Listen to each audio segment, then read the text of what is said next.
লবণের ঝালমুড়ি কীভাবে মাখাবেন চলেন আজকে সেই রেসিপি দেখা যাক।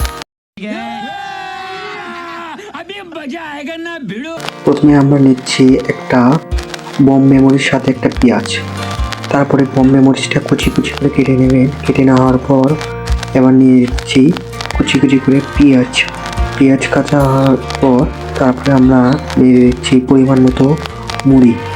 এখানে আপনাদের যতটুকু লাগে ঠিক ততটুকু মুড়ি দেবেন। আর আমার এখানে পাশে চানাচুর না থাকার জন্য আমি এখানে দিয়ে দিচ্ছি সামোসা। আপনারা চানাচুর থাকলে অবশ্যই চানাচুরটা দিয়ে দিবেন। তারপরে আমরা দিয়ে দিচ্ছি ছোলা, সিদ্ধ ছোলাগুলো দেওয়ার পর আমরা দিব পাক করা তেল। এই তেলের জন্য নতুন একটা ভিডিও আসবে, অবশ্যই আপনারা এই তেলটা বেড়ে নেবেন।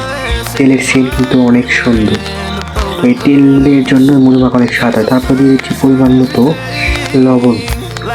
লবণ দেওয়ার পর ভালো করে পেঁয়াজ মরিচ পিষে তারপর আমরা মুড়িটা ভালো করে মাখবো।